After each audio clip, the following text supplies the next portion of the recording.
अच्छा जी, टॉपिक है जी water security in Pakistan. तो इस टॉपिक को पहले भी हमने वाटर स्कार्सिटी के सेंस में डिस्कस किया था, बट अब ज़रा मैं वाटर सिक्योरिटी की बात कर लूँगा कि वाटर सिक्योरिटी पाकिस्तान की जी दो डोमेन्स में, एक रीजनल डोमेन में इम्पोर्टेंट है और दूसरा जी प्रोविंशियल, यानी कंट्री के अंदर प्रोविंशियल और जी रीजनल वाटर सिक्योरिटी दोनों हैं। अब दोनों मसाइल का शिकार कर देते हैं। रीजनल लेवल पर पाकिस्तान को इंडिया, अफ़गानिस्तान का सबसे बड़ा जो है जी मसला है वाटर सिक्योरिटी को अचीव करने में। और फिर प्रोविंशियल लेवल पर जो है जी प्रोविंसेस का आपस में डिसहार्मनी। अब ज़रा इसको और एक्सपेंड कर देते हैं। अब ग्लोबल लेवल पर इसकी बात कर लें तो ग्लोबल लेवल पर जी पाकिस्तान को सबसे बड़ा चैलेंज है वाटर सिक्योरिटी के सेंस पे climate change,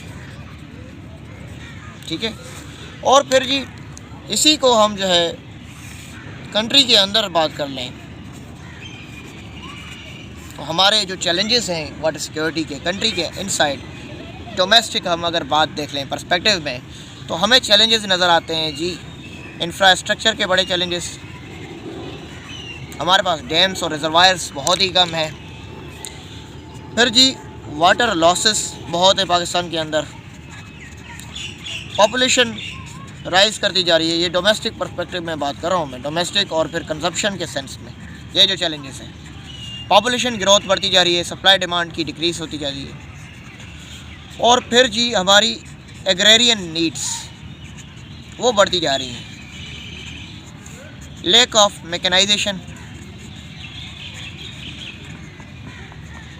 modern agriculture practices की तरफ ना होना, और फिर जो हमारी इंडस रिसोर्स सिस्टम अथॉरिटी है उसका वीक होना, ठीक है। कोई ऐसी जो है उसके अंदर जो है स्ट्रेंथनिंग वर्क फोर्स या फंड्स और ये एलोकेशन ना होना, फंड्स भी बड़े लेवल पर। फिर अवेयरनेस लोगों के अंदर ना होना, फार्मिंग प्रैक्टिसेस ओल्ड एंशियंट, और फिर ग्राउंड वाटर, यहाँ पर बात कर लूँ कि ग्राउंड वाटर जो है उस पर ज़्यादा रिलायंस और फिर ग्राउंड वाटर का डिक्लाइन होते जा रहा है। अब ज़रा इंडिया के सेंस में रीजनल बात कर लेते हैं जी। इंडिया के सेंस में हम बात करते हैं कि इंडिया जो है वो कंटिन्यूसली टाइम बिंग अपने जो है ये जो झेलम है, ये जो चिनाब रिवर है, इस पर डैम्स बनाना स्टार्ट कर दिए हैं।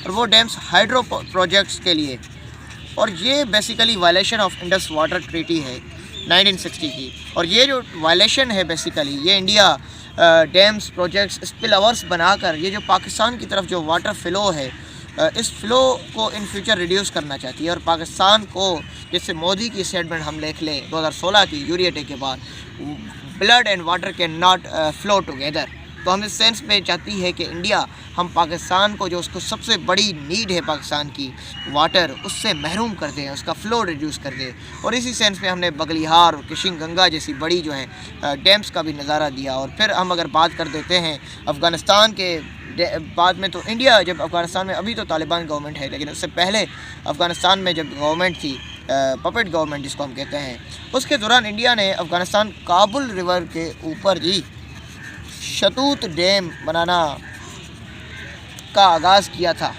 ताकि ये जो रिवर फ़्लो है बेसिकली जो काबुल जो है basically northern Pakistan completely Kabul पर रिलाई करता है। पाकिस्तान के अंदर बहुत बड़ी सोर्सेज हैं इंडस और काबुल, ठीक है। तो काबुल से जो फ़्लो था पाकिस्तान की तरफ आना, इंडिया यहाँ पर भी जो है मोनोपोली कर रही थी। और फिर इवन अफ़गानिस्तान ने भी इस बात को कहा था कि जिस तरह क्लाइमेट चेंज इम्पैक्ट करता जा रहा है, तो फिर हमें ज़रूरत है कि हम अपनी जो है वो अपनी रिसोर्सेज को यूटिलाइज़ करते हुए हम अपने लिए कुछ प्रोजेक्ट्स देखें, अपनी नेशनल इंटरेस्ट को देखें। तो बेसिकली ये जो हमारी काबुल रिवर्स की बात की जाए तो हमारे चारसदा और पेशावर कम्प्लीटली इस पर रिलाई करते हैं। तो 80 से पाकिस्तान की 85 से 80% जो डिमांड्स है वाटर की, वो हमारी जो है काबुल से फुलफ़िल होती है। अच्छा जी, तो अब ज़रा ये वाटर सिक्योरिटी अब आपको समझ आ गया होगा कि ये जी ग्लोबल पर्सपेक्टिव में हमें वाटर सिक्योरिटी को कैसे अचीव करना है, और प्रोविंशियल लेवल पर क्या है, कंट्री के डोमेस्टिक की बात क्या है।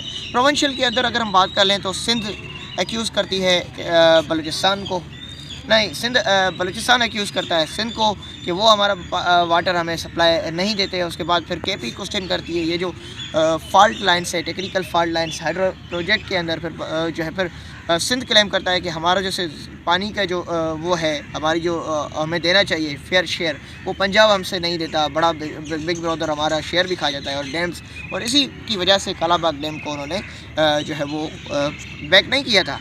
तो इसी वजह से हम बात करें, इसी अगर IMF की बात करें तो IMF कहता है वाटर लॉसेस के अंदर कि 29 मिलियन एकड़ फीट तक वाटर जो है वो स्मॉल डैम्स और कंस्ट्रक्शन ना होने की वजह से वो वेस्ट हो जाता है। और 30 डेज़ पाकिस्तान की, इनकेस इंडिया पाकिस्तान के साथ वार हो जाए तो वो पाकिस्तान की इमरजेंसी स्टोरेज सेटअप है। तो दिस इज़ वाई जो है पाकिस्तान को जो है दो वाटर सिक्योरिटी को प्रोटेक्ट करने के लिए दो बड़े मेगा एक्ट्स की ज़रूरत है जी। मैं लिख लेता हूँ, एक स्ट्रक्चरल एक्ट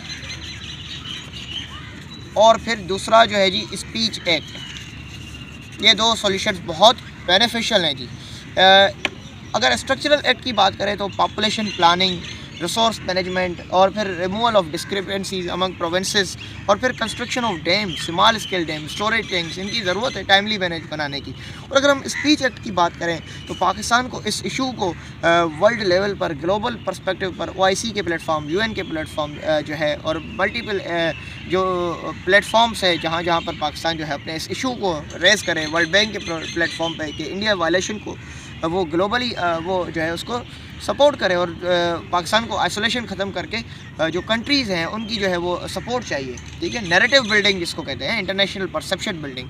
तो ये जी वाटर सिक्योरिटी बहुत ही इंपॉर्टेंट टॉपिक है ऐसे के पर्सपेक्टिव में भी और करंट अफेयर पाकिस्तान अफेयर के पर्सपेक्टिव में। Thank you.